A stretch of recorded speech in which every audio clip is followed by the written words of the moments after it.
A couple years ago, a few great big old fir trees fell on my parents' property, and I thought this literal windfall is the perfect opportunity for me to see if I can turn this wood into something I can use. I'm a guitar maker and a woodworker, and I started to immediately get excited at the prospect of being able to make stuff just in the dimension and right grain orientation for exactly the sort of stuff I wanted to do.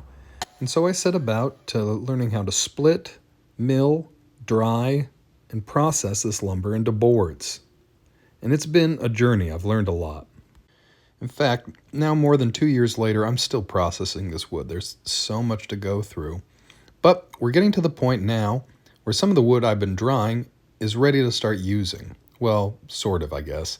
You see, all this wood's been sitting and drying in my basement, and I just sort of rough cut it, and it's stacked and stickered and pretty dry, but there's still a lot of waste, and none of it's flat. So now that it's relatively stable after drying, it's time to start to try to make it into a reasonable pile that's easily stacked and, well, usable.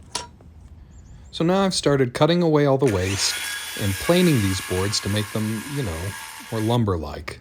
This end grain is a good example. You can see how saturated it is with pitch. It's useless, that part. And even the sawdust is sticky. Here you can see the voids and channels, which even 2 years in drying are still weeping pitch, which is awful to get on your hands. So I'm squaring up these boards and cutting everything away that doesn't look useful to me. You can even see that this board looks perfectly nice and quarter sawn on this side, but you flip it over and you see an awful shake going right through the middle of it. So that's all going to have to get cut away. And it even goes sort of diagonally, which really wrecks things for this board. Look at the size of that shake. Useless. This pitch channel, worthless. Who needs it? This stuff, firewood. Bye. So now that I have my chosen chunks, I gotta flatten them. And so they're going on to this sled that I've built for my planer.